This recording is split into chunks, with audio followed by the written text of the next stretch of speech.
咳嗽了。今天是上学的日子，佩奇和他的朋友们在上音乐课。玻璃小姐有个娃娃。对不起，羚羊夫人。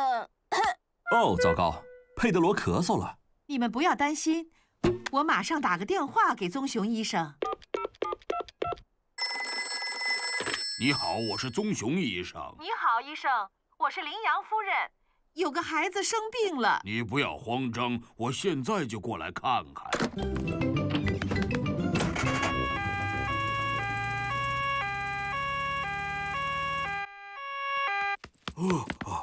你们是哪个人生病了？我一直在咳嗽。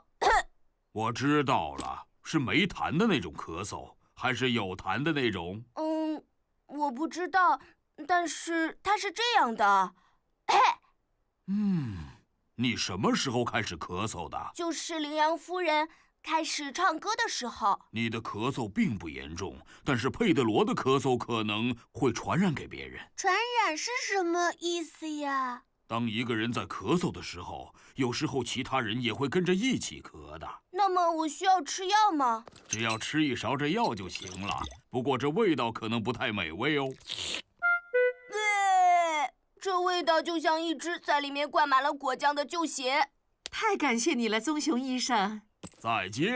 再见。和我想的一样，佩德罗的咳嗽确实会传染。小狗丹尼和小羊苏西被佩德罗传染了。张开嘴巴。这个药的味道就好像是地毯味的酸奶一样。这个药的味道就像是花朵。做得好，孩子们，吃药的时候就该这么勇敢。那么你会生病吗，棕熊医生？不会，佩奇，我从来不生病，我每天都会吃一个苹果。再见。再见。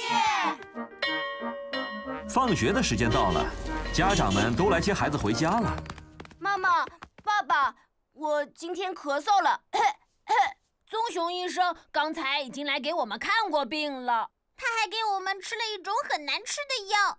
羚羊夫人，你现在可以唱歌了吗？当然可以了。玻璃小姐有个娃娃，她去。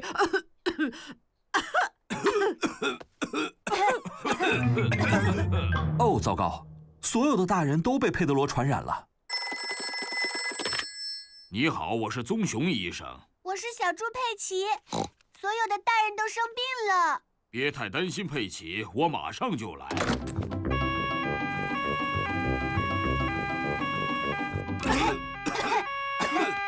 你们大家好啊，都被佩德罗的咳嗽传染了。没事的，都排好队，然后张开嘴巴。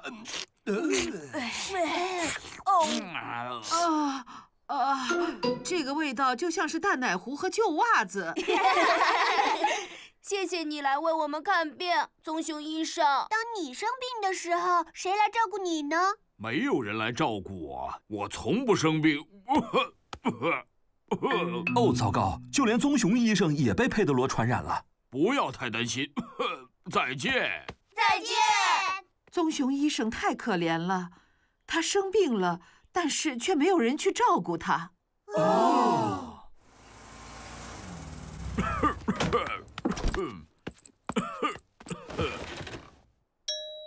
谁来找我了？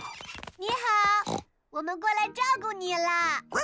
这里有些水果，还有一个靠枕呢。你还要把这药吃了。哦，味道就像是果酱酸奶味道的淡奶糊袜子。我们还要为你唱首歌，这样能让你感觉好一些。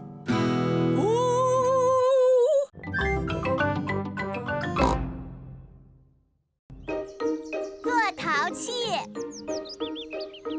佩奇和乔治在斑马苏姨家里面玩，祖祖和莎莎在用彩泥捏一个丛林，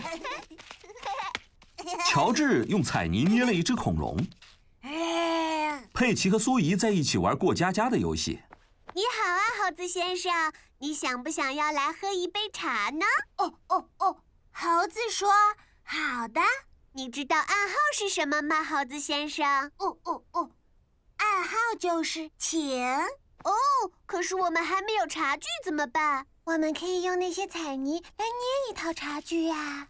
没错，乔治，可以把你们的彩泥借给我们用吗？不行。祖祖、莎莎，我们需要用彩泥给我们的茶话会制作一套茶具。不行，那你们可以帮我们做一套吗？那么我就来做一个茶壶，那么我们就来做茶杯。好了，现在猴子先生可以喝茶了。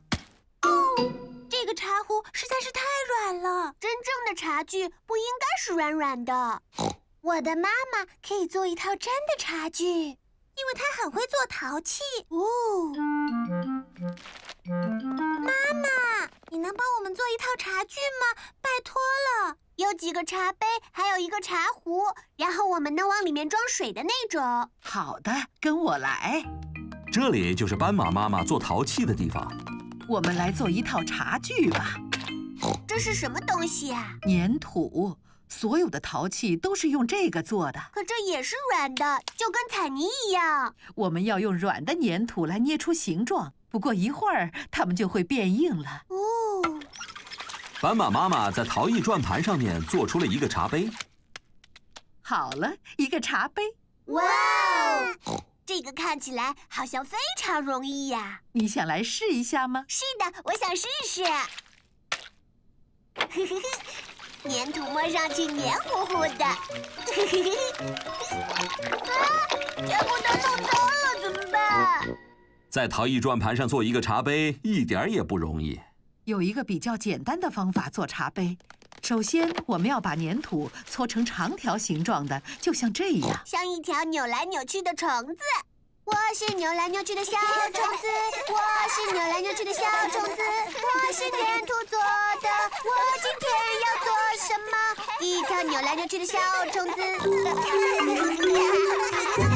接下来，我们把粘土像这样叠起来。可是这样不就不平整了吗？接着，我用手把它的表面抹平，然后再加上个手把。这是一个茶杯。现在我们有2个茶杯了。没错，可一套茶具光有2个茶杯可不够。我们都来做茶杯吧。好的。恐龙，乔治他自己做了一只恐龙。乔治总是这样，他就只会做恐龙。哦，真是一只可怕的恐龙。现在我们需要把茶具放到炉窑里烘干。炉窑就好像是一个烤箱，它会烘干粘土，让粘土变硬。现在茶具应该干了。太棒了！接下来我们来上色。孩子们给茶具涂上了各种各样的颜色。现在茶具做好了。现在我们可以开始我们的茶话会了。现在我们每个人都有茶杯了。哦，我们忘记做一个茶壶了，怎么办？我有办法，乔治做的这个恐龙就可以用来当茶壶用啊。没错，那我们给它装上水吧。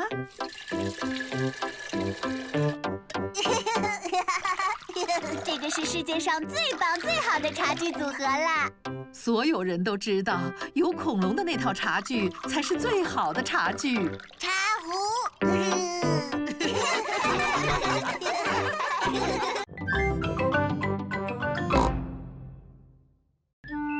狐狸先生的货车。今天是个阳光明媚的日子，佩奇在和朋友们一起玩。瞧，是狐狸弗雷迪来了。你们大家好啊！你好啊，弗雷迪！快来，我们骑车去那个大山丘吧。好的。早上好啊，狐狸先生。现在是下午了，猪爸爸。都已经是下午了吗？我的手表一定是停了。我的店里有卖手表和时钟，让我看看我的货车里有什么。一个落地时钟，这个有点大了。还不错，不是吗？事实上，这是3个一起卖的。哦。比比谁的自行车铃最响。我的自行车没有铃。哦，但我爸爸的货车里一定有自行车铃。3个时钟可比1个好多了。爸爸，可不可以给我一个自行车铃呢？那么你要多少个呢，儿子？我只要1个就够了。我有这种2个1盒的。狐狸弗雷迪现在有了2个自行车铃。太棒了，谢谢你了，爸爸。爸爸给了我2个车铃。哇哦！你爸爸的货车里还有什么东西呢？他的货车里面什么都有。哦，那我们现在来玩什么好呢？我们来比赛骑自行车怎么样啊？赢了的人就可以得到一个亮闪闪的大奖杯。可我们要去哪儿找奖杯呢？是啊，我们要去哪儿找奖杯呢？我来想想有什么办法吧。自己拥有一台水泥搅拌机的好处就是……爸爸，能给我们的自行车比赛找一个亮闪闪的大奖杯吗？这个比赛很重要，是不是？没错，它真的非常重要。这个可以吗？哇哦，谢谢你，爸爸，是个金奖杯。没错，这是金色塑料的。哦，冠军的奖杯来了，它是由金色的塑料做成的。哇！你爸爸的货车里面真的是什么东西都有啊！没错。我们比赛谁先骑到佩奇家。比赛现在开始。按下这个按钮，然后它就消失了。哦，啊！如果你们按下这个按钮，就可以播放唱片了。小朋友们一起到达了终点，所有的人都是冠军。可是我们只有1个奖杯，怎么办？我货车里的冠军奖杯够颁给所有人。太棒了！狐狸先生，有没有什么东西是你的货车里面没有的呢？你说呢？你的货车里有班卓琴吗4弦还是5弦？你的货车里肯定没有树，对不对？苹果树、梨树，我敢打赌，你的货车里肯定没有火箭。 5个1盒的。那么你有小鸡吗？一只小鸡。狐狸先生的货车真是太神奇了。这是一辆超级货车。是的，没错。走吧，弗雷迪，我们该回家了。大家再见了。再见。请问一下，你有充气城堡吗？有。那么有没有花盆呢？有，我有所有东西。哦，我的车没有油了。狐狸先生的货车里什么东西都有，但就是没有汽油。这么看来，我得去一趟加油站了。我可以拖你过去，但是我没有拖车绳。哦，拖车绳我多的是呢，一捆就有5根哦。我们可以和你一起去吗？为什么不呢？猪爸爸帮狐狸先生把他的货车拖到加油站去了。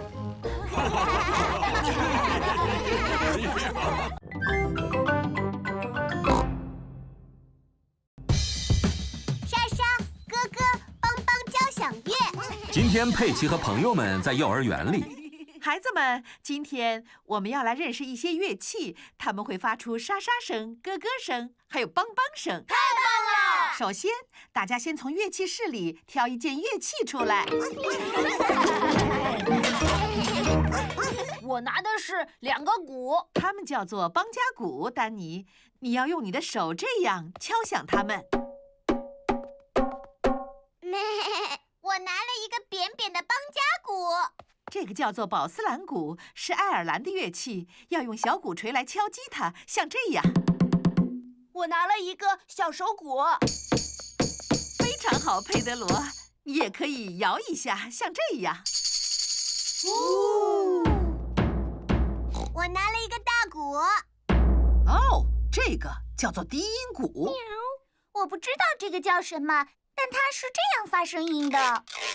坎笛这个乐器叫做呱呱，它是来自非常非常遥远的南美洲。哇哦！那我们这里怎么会有呢？这个是我假期的时候去买的。这个是什么？这个呢叫做沙锤，这是我在西班牙度完假之后带回来的。这是一个三角形，我爸爸是10个一盒这样卖出去的。谢谢你，弗雷迪，我已经了解了。你不需要去度假就可以买到它们。谢谢你。这是什么？你拿的我们叫它响板。我爸爸也卖这个的，5个一盒卖。谢谢你，弗雷迪。欧嘞，像这样就是响板演奏的方式了。给你吧，艾米丽。那我是不是还要跳舞呢？不用，响板会发出咔嗒咔嗒的声音。啊，我看到瑞贝卡手里拿的是钵。是的。现在你们知道各自乐器的声音了，你们就可以一起演奏了。准备好了，开始。停！你们演奏的不是音乐，听上去都是噪音，谁都可以梆梆梆的敲。如果想演奏音乐，你就要听听旁边的声音，然后再保持同一节奏。可是羚羊夫人，我没办法一边听一边演奏乐器。你会拍手吗？会啊。如果你会拍手，就能发出音乐声。所有女孩跟着我来做，男孩们一起来。羚羊夫人把拍手声变成了音乐，然后停。现在我们就来学习怎么把乐器声交汇在一起。喵！家长们来接孩子回家了。啊，你们来的正好。现在我来介绍一下莎莎哥哥帮帮管弦乐队。太棒了！孩子们，现在预备，开始。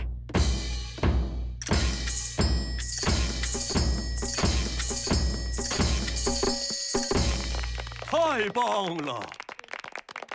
我以前的学生们，你们要不要也一起来试试呢？去拿你们的乐器吧，孩子们。好的，羚羊夫人。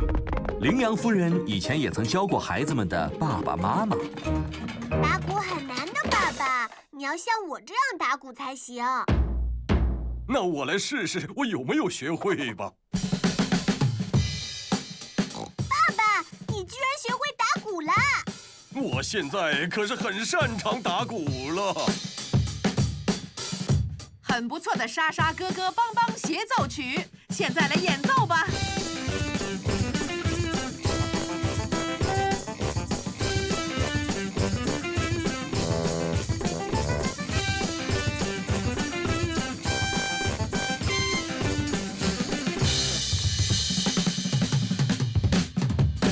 我的爸爸可以莎莎、哥哥还有帮帮。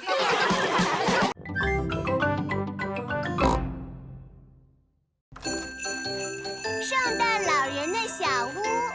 今天是平安夜，想要去看圣诞老人的小朋友，请举手。我。那我们是不是要到北极去呢？没有那么远的，佩奇。但是爸爸，圣诞老人不就是住在北极的吗？我们比较幸运，他在圣诞集市上就有一个小屋。佩奇和乔治去集市上看圣诞老人。你们大家好。你好，请小朋友们坐上精灵列车，我们要去圣诞老人的小屋了。苏西，你想问圣诞老人要什么样的礼物呀？我还不知道呢。那么你想要什么礼物呢？我想要一个娃娃，能走路，能说话，然后晚上睡觉的时候还能闭上眼睛。那我也想要那个礼物。圣诞老人怎么会记得我们每一个人想要什么玩具呢？他可能会列一个清单。他的雪橇一定非常快，不然一晚上怎么会跑遍全世界呢？因为那是超级雪橇啊！圣诞老人的年纪已经非常大了，他可能已经有几百岁了。他比我的爸爸还要老呢。圣诞老人的小屋到了。吼！小朋友们，你们好啊！你好啊，圣诞老人。你们是不是都很乖啊？是的。那么你们的房间有没有保持整洁啊？是的。那你的呢？那当然了。现在可以过来告诉我你们想要什么礼物了。我想要一个足球，谢谢。我想要一架木琴，校园片游戏，一套变魔术的装备，谢谢。一辆赛车。我要弹力靴。boing boing。我想要火车，谢谢。一列玩具火车。不是玩具火车，我要真的火车，那种我可以开的，可以有真的乘客的火车。那我只能尽力而为了。小朋友们都说过了吗？还有我们2个没有说。真不好意思啊，你叫什么名字？我是小猪佩奇，我们以前见过的。哦，是啊，很高兴能再次见到你，佩奇。那圣诞礼物你想要什么？我想要一个娃娃，能走路，能说话，然后晚上睡觉的时候还能够闭上眼睛。拜托了。我要的礼物也是这样的。非常的好。你知道我住在哪里的，是不是啊？哦，是的。你多大年纪了呀？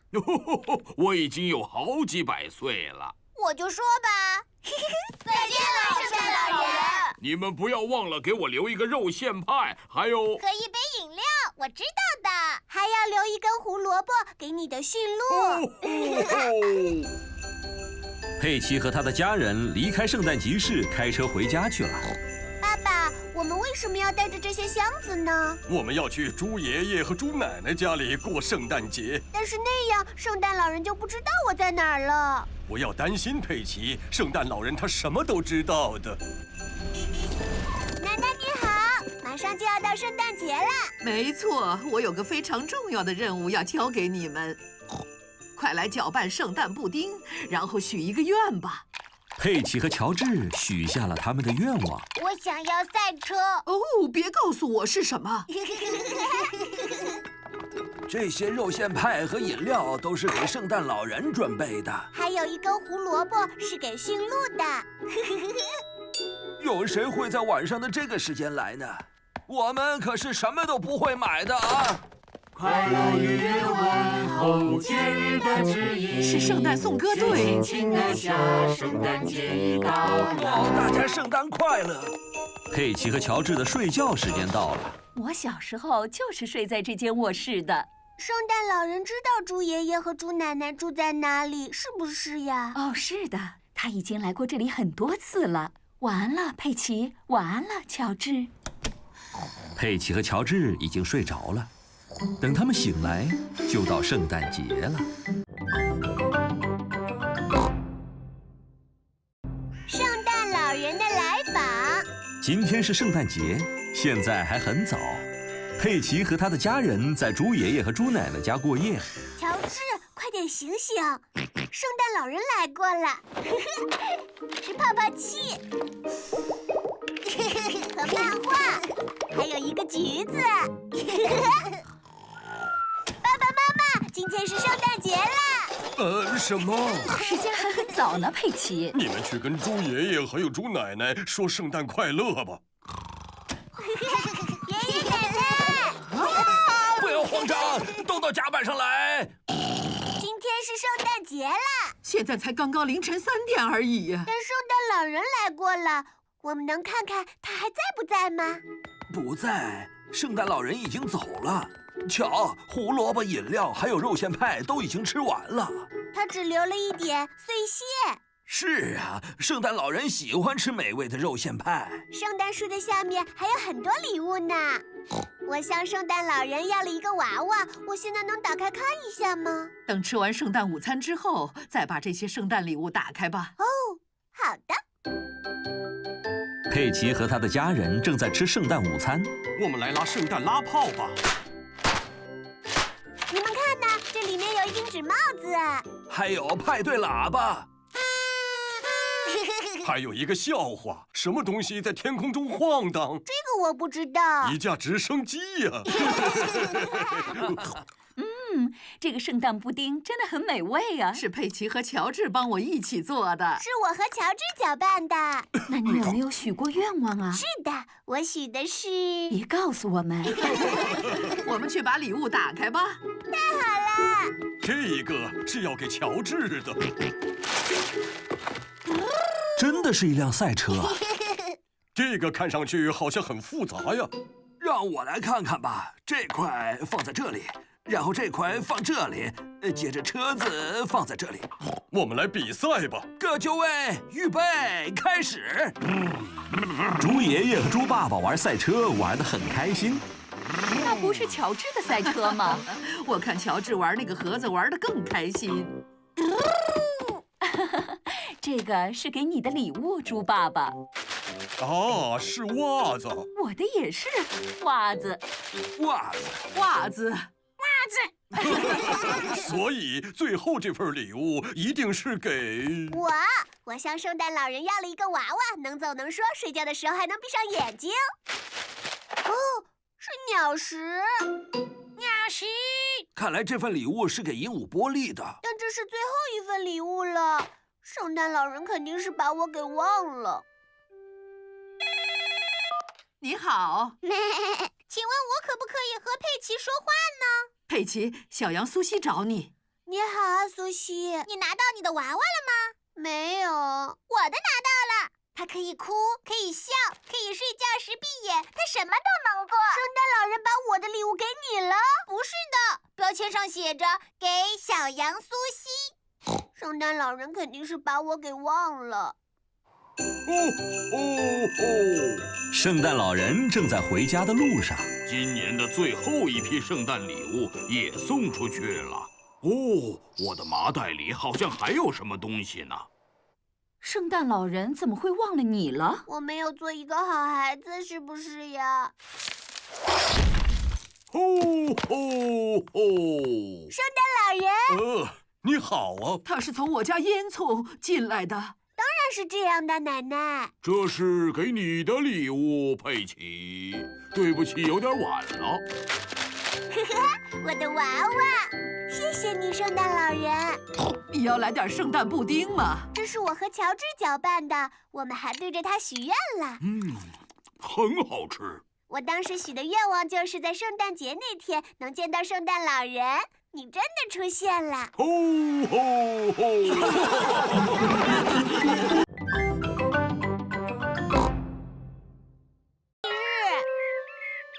幼儿园马上就要放学了，孩子们，明天就是我们的才艺日了。那什么是才艺呀？才艺就是那些你很喜欢做的，也很擅长的事。这就像是我喜欢看电视，而且我看得很好。想想有什么事我们可能想看到你来做的事。我的才艺就是弹吉他。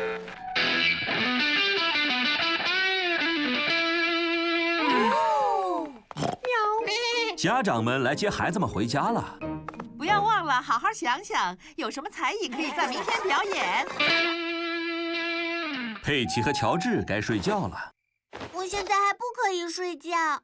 我还没有想到明天要表演什么才艺。但是你有很多才艺可以表演啊，佩奇。没错，我可以跳绳，我还可以唱歌，一闪一闪亮晶晶。我还能跳舞。哇，只选一个才艺有点困难，因为我擅长做很多事情。别担心，你可以明天再做决定。好的。今天是才艺日。我的才艺是跳绳、唱歌，还有跳舞。我昨天晚上都已经练习过了。我昨天晚上练习过怎么才能看好电视。那可不算是才艺。羚羊夫人不是说过的吗？那我能做什么呢？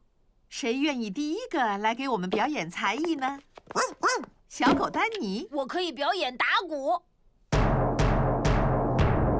我还可以敲得更响。不用了，这样很好了，丹尼。轮到佩德罗了，你要表演什么才艺啊？我要表演魔术。这里是满满一杯子的水，这是真的，而且是透明的。现在我要让杯子里的水全部消失。请你们都把眼睛闭上。现在睁开眼睛。杯子里的水没有了。谢谢。轮到艾米丽了，我要给大家表演竖笛。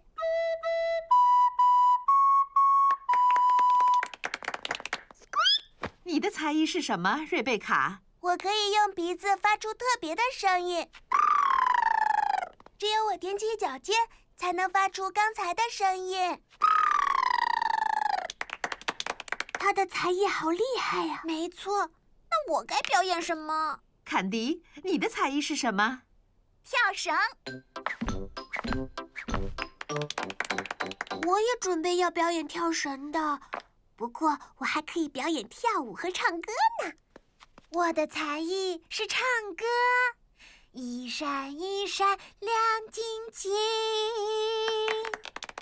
没关系，我还可以表演跳舞。小羊苏西，你的才艺是什么呢？跳舞？不行，你不能跳舞。哦，糟糕！跳舞本来是佩奇的最后一项才艺。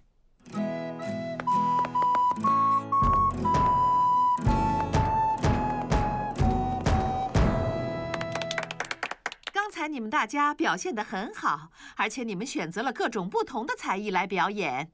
现在还有谁没表演呢？佩奇？我本来打算跳绳、唱歌或者跳舞，但是大家都表演过了。佩奇，才艺可以是任何事，但是看电视可不算是一个才艺哦。好好想想，有什么是你非常想做的？我知道了，我有一个才艺，而且我非常擅长。真想知道佩奇的这个才艺是什么？我的特殊才艺，也是我在这个世界上最擅长的才艺，就是在泥坑里面跳来跳去。佩奇喜欢在泥坑里跳来跳去，大家都喜欢在泥坑里跳来跳去。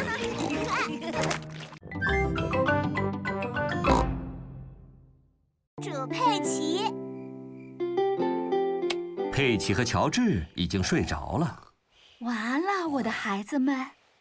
猪爷爷和猪奶奶来家里吃晚餐了。你们好啊！你们好。佩奇和乔治在哪里呀？他们都睡了。但是我真的太想见见他们了，我能偷偷看一眼吗？好的，猪奶奶，但一定要轻一点。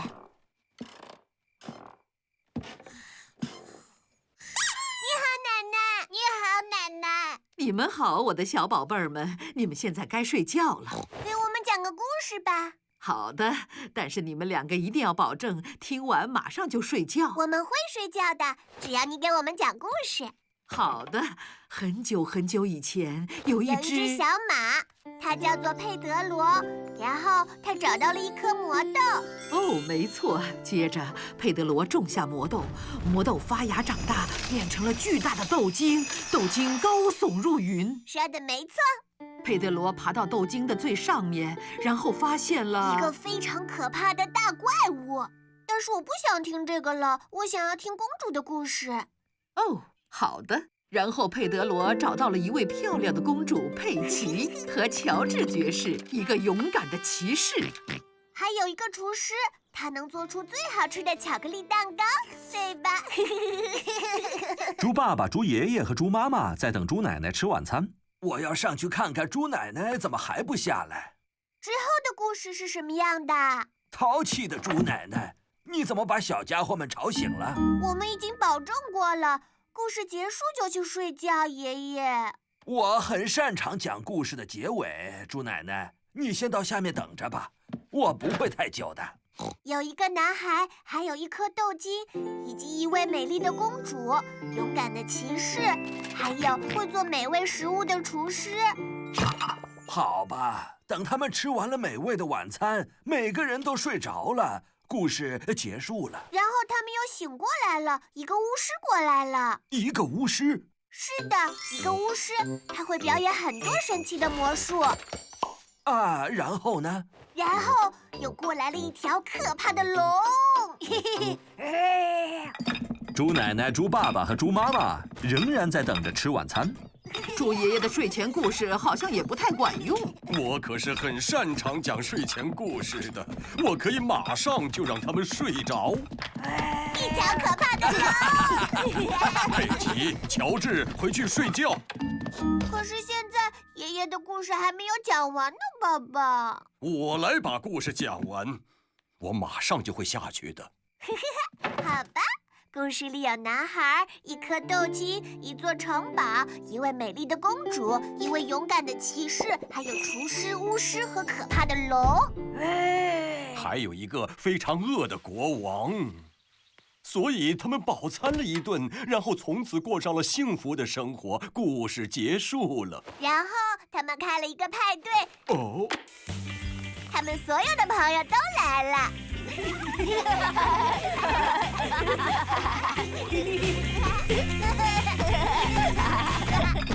好吧，看来得我出场了。猪爸爸，他们马上就要睡觉了。那谢谢你，剩下的我来吧。你要把故事讲完才行，妈妈。好的，快上床，告诉我发生了什么事。很久以前，在古代的时候，故事是在很久以前。猪妈妈已经在上面待了很久了。我好像听见打呼声了。真是太好了，佩奇和乔治终于睡着了。故事的最后，他们过上了幸福的生活。故事结束了。佩奇，乔治。嘘，妈妈已经睡着了。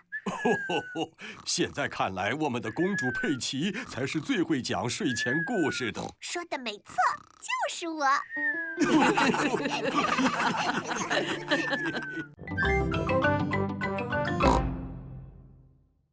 玻璃去游船。猪爷爷要带佩奇和乔治坐船出游了。鹦鹉波利也一起去。猪爷爷，你有没有带你的手机呀？我带来了，猪奶奶。小心不要掉进水里啊！不会的，猪奶奶。你开机了吗？开机了，猪奶奶。再见。再见。狗爷爷在这里。你好啊，狗爷爷。你好，猪爷爷。今天是个出游的好日子，我本来也想去的，不过我要清洁我的船。我想不明白，你为什么还要清洁你这艘生锈的船？真没想到它居然还能飘起来。这艘生锈的船会一直飘着，即使到时候你的旧船已经沉没在河底100年了。猪爷爷和狗爷爷是最好的朋友。全速前进了！再见了！我是这艘船上的船长。当船长让你们做什么的时候，你们就要去做。遵命，船长。遵命，船长。鹦鹉波利会重复别人说的所有话。乔治，把旗子升起来。乔治，把旗子升起来。佩奇，敲响铃铛。佩奇，敲响铃铛。爷爷，我可以来做船长吗？拜托。好的，要做船长的话，你必须戴上这顶帽子。现在佩奇是船长了，大家都得听从他的指令。敲响铃铛，转动舵轮。遵命，佩奇船长。在船上跳来跳去。佩奇船长很喜欢指挥别人。或许还是应该让我来做船长吧，我们可不想让船撞上什么东西。掌舵这件事情可没那么容易，但幸好我很擅长掌舵。哦，糟糕！猪爷爷的船撞上了一个小岛。爷爷，我们动不了了。我来打给猪奶奶吧，她可以帮助我们。哦，猪爷爷的手机掉进了水里。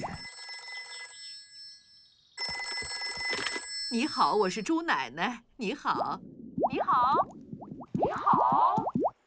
怎么办？我们得想办法给猪奶奶传个话。给猪奶奶传个话。玻璃可以飞去奶奶那里。真是个好主意，佩奇。我可以来教玻璃说些什么话呢？猪爷爷说。猪爷爷说。救命！救命！救命！救命！你们看到了吧？小菜一碟。猪爷爷说：“小菜一碟。”你这只糊涂的鹦鹉！你这只糊涂的鹦鹉！你好啊，玻璃，你来这里干什么？猪爷爷说：“猪爷爷他都说了些什么？”你这只糊涂的鹦鹉！哦，救命！救命！哦，我的天哪！猪爷爷肯定是需要帮助。狗爷爷，你好，猪奶奶。猪爷爷需要一些帮助，拜托了，你能去救他吗？夫人，这将会是我的荣幸。太好了！你们好，是你们需要我的帮助吗？可能吧。需要用我的生锈的船把你救出来吗？是的，拜托你了，狗爷爷。接住这个，船长。遵命，船长。狗爷爷是猪爷爷最好的朋友。奶奶，是波利告诉你我们需要帮助吗？是的，波利是只非常聪明的鹦鹉。说，我是一只聪明的鹦鹉。我是一只聪明的鹦鹉。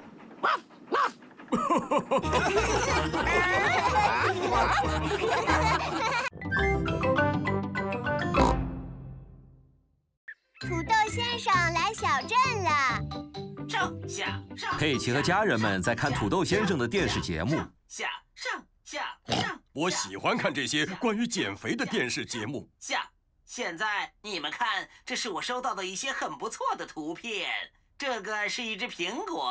哦，记住了，吃水果和蔬菜能够帮助你保持你的身材。我就是经常吃水果和蔬菜的。还有，坚持锻炼是很重要的。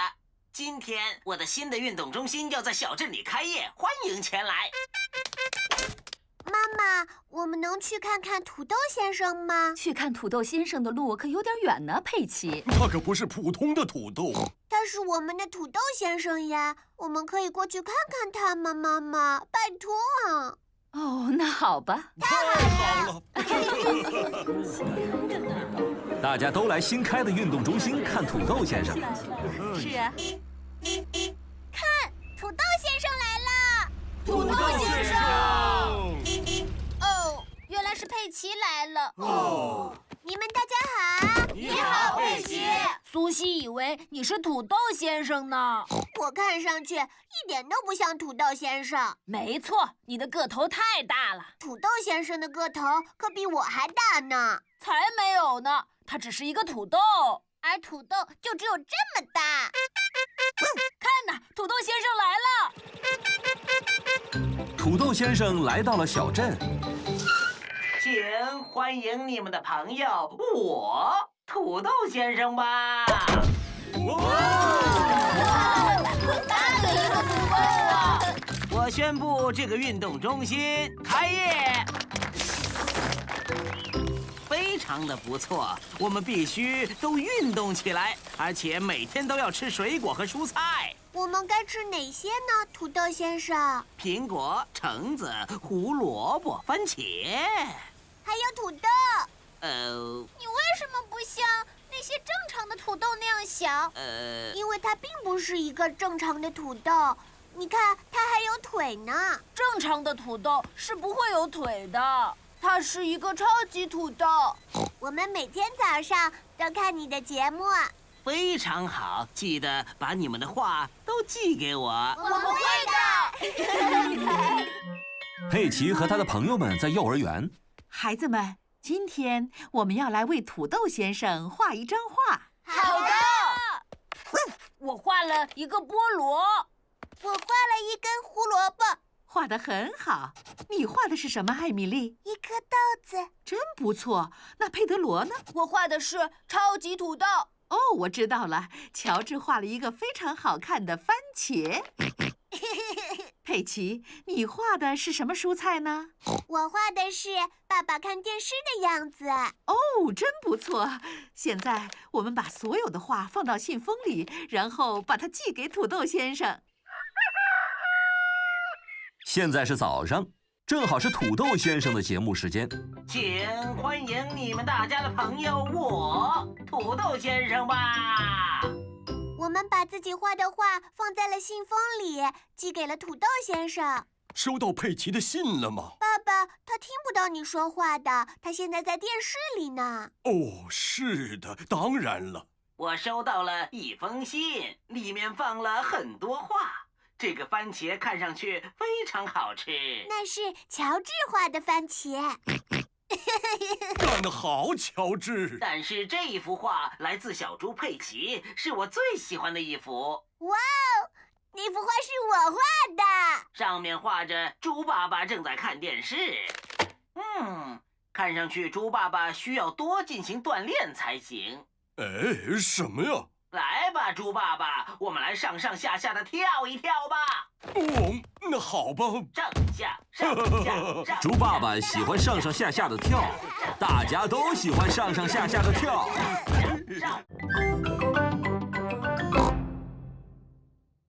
消防车。猪妈妈打扮成了消防员。妈妈，你为什么要打扮成这样呢？因为我要去参加妈妈消防联盟的练习呀。呵呵呵，这是你们聚在一起喝茶聊天的好借口。怎么？那你今天干什么呢，猪爸爸？我和爸爸足球队有一个非常重要的会要开。不就是你们一群成年男人聚在一起踢足球吗？我们还要一起吃烧烤呢。公牛先生、兔先生、马先生，还有斑马先生都来了。哦，猪爸爸准备好一起玩了吗？走吧。妈妈，我们能去看看消防联盟吗？当然。哦，太好了。这里是兔小姐的消防站。你们好啊，佩奇和乔治，进来看看消防车吧。哇哦，消防车！那儿有把梯子，用来爬高。这根水管是用来喷水的。这大铃铛起到警示作用。叮当叮当。现在我们到上面去吧，看看有没有火情。你们大家好。你好啊，佩奇。你好啊，乔治。哦，有谁想要来喝杯茶，再聊会儿天呢？听上去很不错。哦，一个电话。佩奇，那个是消防电话，只能在有火情的时候才能用。哦，着火了！着火了！你好，消防站，哪里着火了？哪里着火了？我能和猪妈妈说话吗？谢谢。哦，是猪爸爸。啊，猪爸爸，你不应该打这个电话的，这是紧急情况时才使用的。可我就是有紧急情况啊！我到处都找不到番茄酱，怎么办呢？猪爸爸，我现在要把烧烤炉点着吗？好的，麻烦你了，兔先生。烧烤的时候你们要小心点儿。相信我们，猪妈妈，我们这些爸爸都知道怎么烧烤的。再见。我觉得可能需要再加点炭，需要再来一点风。我觉得还应该再加点引火物。好了，我们只能等等看有没有火情。那么我们要等多长时间呢？我们可能要等很久哦。我就已经等了很久了。那你一共灭了多少次火呢，兔小姐？没有，从来没有着过火。但我们要随时准备着。消防电话又响了。哦，你可以来接，佩奇，说不定又是你爸爸。好的。你好，这里是消防站。你好，佩奇。啊，爸爸，真的是你呀！你实在是太淘气了。这可是消防专用电话，你知道吗？你能让兔小姐接电话吗？你是个好孩子。爸爸说让你来接电话。你好啊，猪爸爸。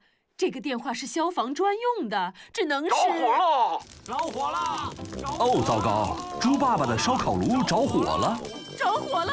着火了！妈妈们要出动灭火了！哇哦！抓紧了！救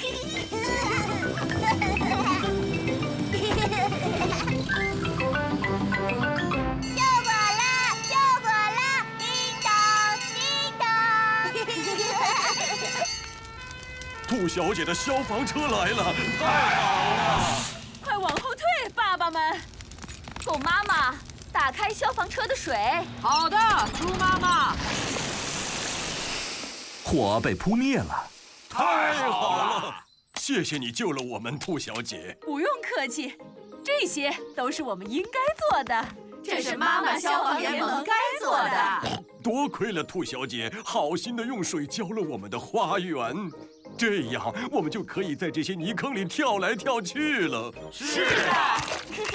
我非常喜欢消防车，尤其是它帮我们交出了泥坑。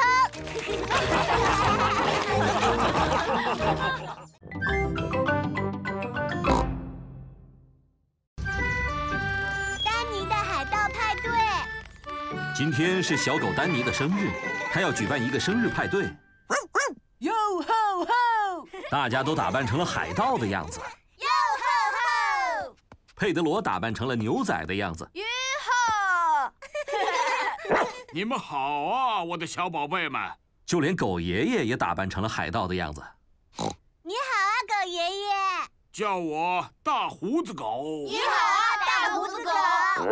你们这些小小的海盗们，有没有人想要去汹涌的海上探个险的？你为什么说些奇怪的话？他说的是海盗用语。想玩我的海盗游戏的孩子们，请说嗷！这会是个危险的游戏吗？不会的，佩德罗。狗爷爷已经向我保证过了，这会是个非常安全的游戏。肯定会很激动人心哦。有谁想来玩？这是我们的作战计划。很久之前，我有一桶金子，那是我的正当所得，但是我的金子被霍格船长无耻地偷走了。什么？海盗说的话让人有点难以理解。霍格船长抢走了我的宝藏。而且霍格船长他是一个令人闻风丧胆的海盗，你们有些人可能已经认识他了，他就是我们的猪爷爷。是猪爷爷啊！我们首先要找到霍格船长的藏身之处，把我的宝藏抢回来，但是不能被他发现。太棒了！每个人都很兴奋地想要玩这个海盗游戏。你好，猪爷爷，我们要出发了。非常好。猪爷爷和鹦鹉波利守护着海盗宝藏。让我们看看谁可以第一个跑到船上去。这是什么意思啊？跑到船上去吧！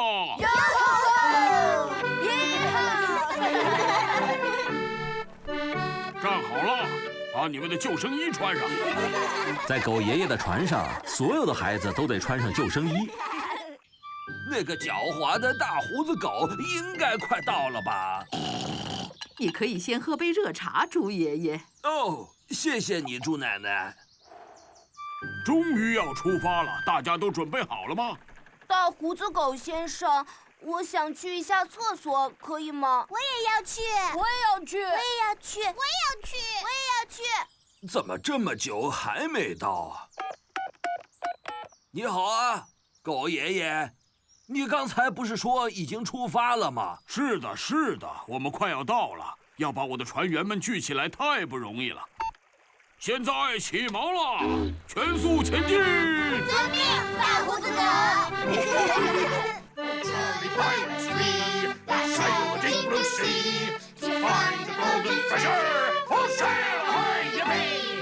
准备靠岸！孩子们终于到达了猪爷爷的果园。我们的游戏就是找到我的宝藏，但是不能被捉到。小海盗们要加油哦！小声一点，妈妈。我希望我的附近没有海盗出没，因为他们会想偷走我丰富的宝藏。佩奇和他的朋友拿到了一份宝藏，而且没有被抓住。这个是硬币巧克力呀！大家都喜欢硬币巧克力。快吃，快吃，快吃！哈哈！抓住你了！狗爷爷被猪爷爷抓住了。你想拿走我的宝藏是不是？这是我的，这可是我光明正大赢来的。啊，得了，你才没有呢！哦，就是我赢来的。谢谢你，霍格船长，还有大胡子狗为丹尼举办的海盗派对游戏。哦，这是我应该做的。是的，我也玩得非常开心。祝你生日快乐，丹尼！这个是最好玩的海盗生日派对了！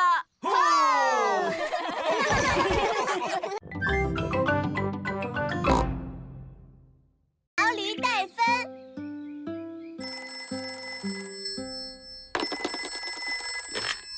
你好啊，我是猪爸爸。 Monsieur Pig, comment allez-vous? 哦，电话好像出问题了。 En fait, la Grande-Bretagne, il y a de la pluie? 你看，这个电话里说的都是什么？ Allô, comment allez-vous? Allô, monsieur? Est-ce que Delphine peut rester pour un jour? Oui. Elle vient juste de prendre le train. Au revoir. 是毛驴先生打来的，他刚才说的是法语。哦，我就知道这样。妈妈，毛驴先生刚才说了些什么？他问小毛驴戴芬能不能来看我们。太好了！小毛驴戴芬是佩奇很特别的朋友，他是法国人。戴芬将要来这里和我们练习说中文。太好了！我们最好快点儿，戴芬的火车马上就要到了。终点站，请下车。那是戴芬坐的火车。戴芬 Bonjour 在法语里的意思是你好。 Bonjour，毛驴先生。哦，我的天哪，这个大箱子是戴芬的吗？是的，戴芬为了这一次的出行带了点小东西，带的都是这边没有的东西：奶酪、面包、番茄、水呀。我走了，戴芬，明天晚上的时候我再来接你。戴芬的行李要放在什么地方？放我房间，就是我们家里最高的地方。好吧。你不是只在我们家住1个晚上吗？哦，是的，所以我这次才带了这么小的一个行李箱过来。好，戴芬来这里是为了练习说中文的，所以你们都要帮助他才行。没问题，妈妈。但是我要先说一声抱歉，因为我的中文说的并不是很好。但是你说的也不差呀。你真是太好了，猪爸爸。但是我可以问你一个问题吗？是和中文有关的问题。当然可以了，这方面我可是很擅长的，随便问吧。中文里的并列短语和偏正短语分别是指什么呢？能给我举个例子吗？现在已经很晚了，我们来帮戴芬把床铺好。妈妈，戴芬能不能睡在我的床上？床的2端各放一个枕头吧。好主意，佩奇。佩奇和戴芬分别睡在了佩奇床上的2端。好了，孩子们，快睡觉吧。你们明天会非常忙的，戴芬要去你们的幼儿园参观。哇哦 Dormez bien。Dormez bien， 在法语里的意思是睡个好觉。可是我一点都不困呀。那么我们来唱首歌吧，这样的话就会困了。好的。Frère Jacques, frère Jacques, dormez-vous, dormez-vous, sonnez les matines。大家伴随着戴芬好听的法语歌进入了梦乡。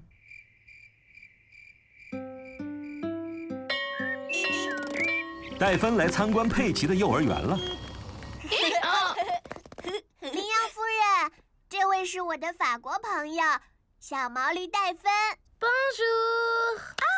Bonjour Delphine。戴芬昨天晚上为我们唱了一首好听的法语歌，那我们也为戴芬唱一首歌吧。唱那首乒乓歌吧。是啊，就唱这首乒乓歌吧。我对这首歌非常的好奇。好的。We're playing our tune and we're singing our song with a bing and a bong and a bing. Bong bing boo, bing bong bing, bing bong bingly bongly boo. Bong bing boo, bing bong bing, bing bong bingly bongly boo. 真好听，我真的非常喜欢你们的这首乒乓歌。Bing bong bingly bangly boo。